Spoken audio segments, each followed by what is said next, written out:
बैठ जाओ। अरे पार्टी भैया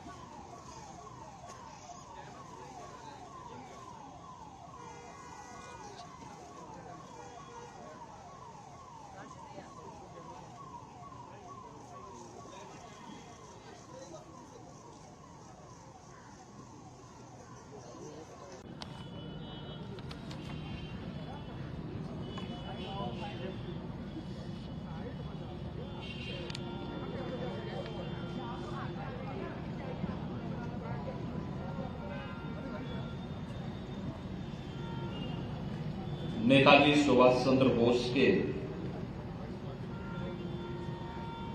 पावन जयंती कार्यक्रम में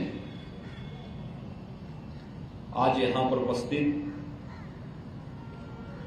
प्रदेश सरकार में उप मुख्यमंत्री श्री ब्रजेश पाठक जी, प्रदेश सरकार के मंत्री श्री असीम अरुण जी, मान्य विधायकगण श्रीमती जयदेवी जी,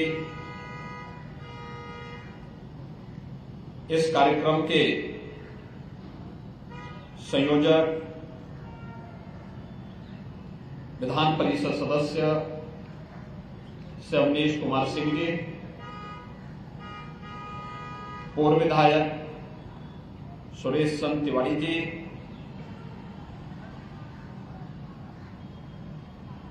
विद्यार्थी परिषद के संगठन मंत्री श्री घनश्याम शाही जी, आज के इस कार्यक्रम में उपस्थित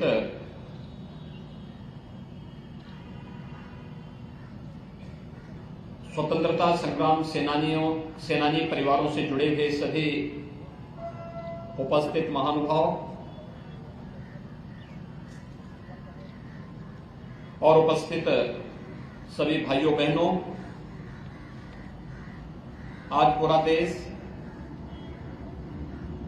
आजादी के महानायक नेताजी सुभाष चंद्र बोस को उनकी पावन जयंती पर स्मरण करते हुए नमन कर रहा है। देश की आजादी के आंदोलन में नेताजी के द्वारा किए गए योगदान के प्रति कृतज्ञता ज्ञापित करने के लिए आदरणीय प्रधानमंत्री जी ने 2021 में 23 जनवरी की तिथि को पराक्रम दिवस के रूप में आयोजित करने और इसके माध्यम से नेताजी के योगदान के प्रति पूरे देशवासियों की कृतज्ञता ज्ञापित करने का एक अवसर पूरे देशवासियों को प्रदान किया। आज पूरा भारत नेताजी सुभाष चंद्र बोस के प्रति अपनी कृतज्ञता ज्ञापन पराक्रम दिवस के प्रति विभिन्न प्रकार के रचनात्मक कार्यक्रमों के माध्यम से कर रहा है। हम सब जानते हैं कि नेताजी सुभाष चंद्र बोस का जन्म भारत के तत्कालीन बंगाल प्रांत के और आज के उड़ीसा प्रांत के कटक में हुआ था। बचपन से ही कुशाग्र बुद्धि के होने के नाते आगे की पढ़ाई के लिए, उच्च शिक्षा के लिए उन्हें कैम्ब्रिज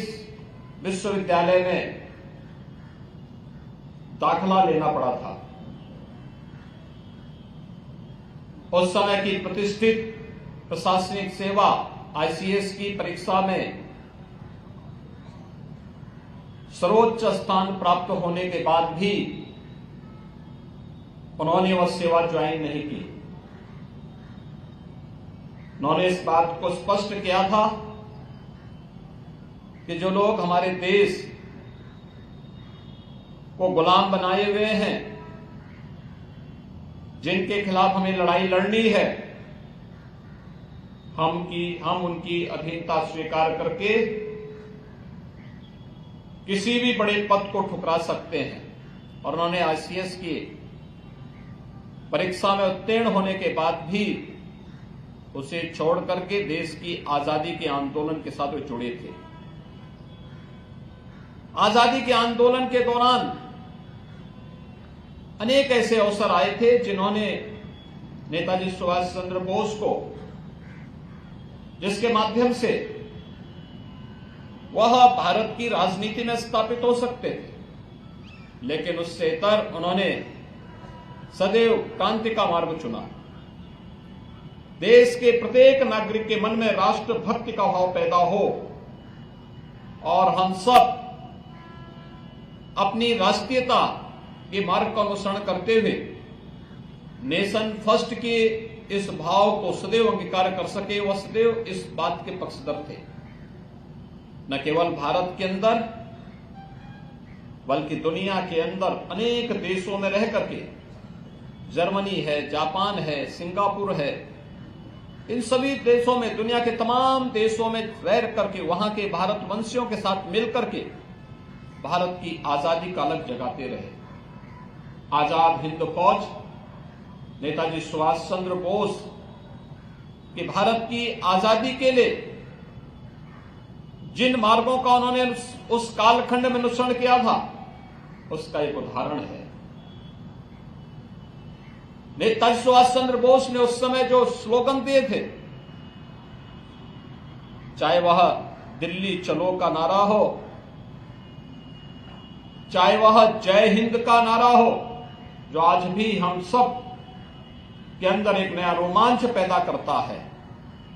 और चाहे इस देश के युवाओं के मन में इस भाव को पैदा करने के लिए कि देश की आजादी के लिए जो उन्होंने दिया था, जो भारत के प्रत्येक जवान पर वह नारा अक्सर सुनने को मिलता है कि तुम मुझे खून दो, मैं तुम्हें आजादी दूंगा, यह अपने आप में ही हर भारतवासी को रोमांचित कर देता है। यह अवसर हमारे लिए अत्यंत महान अवसर है, जब देश आजादी के अमृत महोत्सव वर्ष के भव्य आयोजन के बाद, हर घर तिरंगा के कार्यक्रम को सफलतापूर्वक आगे बढ़ाने के बाद अब आजादी के अमृत काल में प्रवेश कर चुका है। स्वाभाविक रूप से इस देश को दुनिया की सबसे बड़ी ताकत बनाने के लिए प्रधानमंत्री मोदी जी के नेतृत्व में जो कार्यक्रम चल रहे हैं, उन सभी कार्यक्रमों को हर भारतवासी अगर अपने कर्तव्यों का पालन करना प्रारंभ करेगा, स्वाभाविक रूप से नेताजी सुभाष चंद्र बोस जैसे भारत माता के अमर सपूतों और आजादी के महानायकों के वे सपने साकार होंगे, जिन्होंने देश भारत को दुनिया की एक बड़ी ताकत, एक स्वतंत्र भारत को दुनिया की एक बड़ी ताकत के रूप में स्थापित करने का देखा था। आज हम सब आजादी के इस महानायक को उनकी पावन जयंती के रूप में स्मरण कर रहे हैं। मैं इस अवसर पर देश की आजादी के लिए एक सुरक्षित और स्वावलंबी भारत बनाने का उनका जो सपना था, उस सपने के लिए आज भारत सकारात्मक दिशा में प्रधानमंत्री मोदी जी के नेतृत्व में आगे बढ़ रहा है। हमें पूरा विश्वास है कि हर भारतवासी नेताजी सुभाष चंद्र बोस के सपने को साकार करने के लिए अपने स्तर पर योगदान देगा। मैं इस अवसर पर प्रदेशवासियों की ओर से नेताजी सुभाष चंद्र बोस के द्वारा देश की आजादी के लिए किए गए योगदान के लिए कृतज्ञता ज्ञापित करते हुए कोटि कोटि नमन करता हूं। जय हिंद।